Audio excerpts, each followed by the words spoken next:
और इस समय की बड़ी खबर आपको बता दें, ममता बनर्जी का केंद्र पर बड़ा आरोप। केंद्रीय एजेंसियां हमें रोक रही हैं। मेरे हेलीकॉप्टर को 40 मिनट रोका गया। मुख्यमंत्री को प्राथमिकता दी जाती है। बीजेपी सत्ता से बाहर हो जाएगी। ममता बनर्जी लगातार हमलावर है केंद्र सरकार पर और एक बार फिर एक बड़ा आरोप ममता बनर्जी ने केंद्र सरकार पर लगाया। बंगाल में मतदान को लेकर काउंटडाउन अब शुरू हो चुका है। अब से ठीक 60 घंटे बाद बंगाल में वोट युद्ध शुरू हो जाएगा, यानी मतदान होगा। और ऐसे में केंद्र सरकार ने भी सुरक्षा को लेकर कोई कोर कसर नहीं छोड़ी है। कोलकाता में अर्धसैनिक बलों के प्रमुखों की बैठक बुलाई गई, जिसमें मतदान को लेकर सुरक्षा का एक प्लान तैयार किया गया। कोलकाता में हुई इस बैठक में CRPF, BSF, CISF, ITBP, SSB के डीजी शामिल हुए, जिसमें बंगाल चुनाव में सुरक्षा का महाप्लान तैयार किया गया। पहले चरण की वोटिंग में 2000 से ज्यादा क्विक रिस्पांस टीम की तैनाती और संभावित गड़बड़ियों को रोकने के लिए सघन तलाशी अभियान जैसे मुद्दों पर चर्चा हुई। इस बार बंगाल विधानसभा चुनाव को लेकर केंद्र सरकार ने धुरंधर तैयारी की हुई है। संवेदनशील इलाकों में बख्तरबंद गाड़ियों से नजर रखी जा रही है। चप्पे चप्पे पर पैरामिलिट्री फोर्स के जवान गश्त दे रहे हैं। अर्धसैनिक बलों की महिला ब्रिगेड भी पूरी तरह एक्शन मोड में है। अगर कोई भी माहौल बिगाड़ने की कोशिश करे या फिर चुनाव के दौरान रक्त चरित्र दिखाए तो उनका ऑन द स्पॉट इलाज हो जाएगा।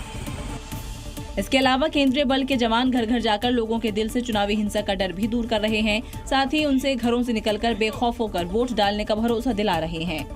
असदुद्दीन ओवैसी अपनी पार्टी एआईएमआईएम को पैन इंडिया और खुद को मुसलमानों का मसीहा बनाने में जुटे हैं। तभी तो एक के बाद एक ऐसे बयान देते ही रहते हैं जो हमेशा चर्चा में बने रहे। अब उन्होंने भारत के बंटवारे के लिए सिर्फ और सिर्फ जिन्ना को दोषी ठहराया, नया बखेड़ा खड़ा कर दिया। ओवैसी गुजरात के उमरेठ में होने वाली विधानसभा चुनाव के लिए एक रैली को संबोधित करने पहुंचे हुए थे, जहां ओवैसी ने बंटवारे के लिए जिन्ना और कांग्रेस को दोषी ठहराया। जब वो जालिम जिन्ना इस मुल्क को 2 टुकड़े किए और 2 टुकड़े करने वालों में क्या कांग्रेस पार्टी शामिल नहीं है? बिल्कुल है। पार्टीशन का जिम्मेदार मुसलमान नहीं था, क्योंकि 90% मुसलमान तो डाल ही नहीं सकते थे उस जमाने में, जिस पर गिरिराज सिंह ने पलटवार किया। अधिकांश मुसलमान उसके पक्ष में थे, जो यहाँ रहे वो गजवाए हिंद के पक्ष में थे। ओवैसी चाहे अपने इन बयानों से मुस्लिमों के रहनुमा बन जाएं, विपक्षी पार्टियों के मुस्लिम वोट बैंक में सेंध लगा लें, लेकिन सच्चाई तो यही है कि बंटवारा तो हिंदू मुसलमान के आधार पर ही हुआ था। उत्तर प्रदेश में कानून व्यवस्था को और मजबूत करने के लिए बड़ा प्रशासनिक फैसला लिया गया है। 44 अपर पुलिस अधीक्षकों का एक साथ तबादला कर दिया गया और इसके बाद योगी आदित्यनाथ की तबादला एक्सप्रेस जो है वो उत्तर प्रदेश में हड़कंप मचाती नजर आ रही है।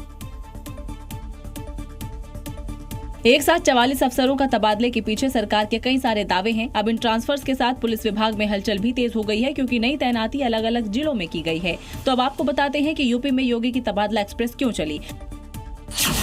तो इसका पहला कारण है नई तबादला नीति 2026 और 27 के तहत जो अधिकारी एक ही जिले में 3 या 7 साल तक एक ही मंडल में हैं। दूसरा कारण है भ्रष्टाचार पर रोक, प्रशासनिक कामकाज में पारदर्शिता और भ्रष्टाचार को कम करना है। तीसरा कारण है मजबूत कानून व्यवस्था। कानून व्यवस्था को और ज्यादा चुस्त, दुरुस्त और प्रभावी बनाना सरकार का उद्देश्य है। चौथा कारण है प्रशासनिक कसावट, कई अधिकारियों को बदलकर प्रशासनिक व्यवस्था में नयापन लाना। पांचवा कारण है आगामी तैयारी, यानी 2027 के चुनावों को लेकर भी देखा जा रहा है कि प्रशासनिक व्यवस्था सुनिश्चित की जा रही है। अब इतने बड़े स्तर पर तबादले साफ संकेत है कि सरकार अब प्रशासनिक कसावट के मूड में है। तो देखना यह है कि बदलाव जमीनी स्तर पर कितना असर दिखाते हैं।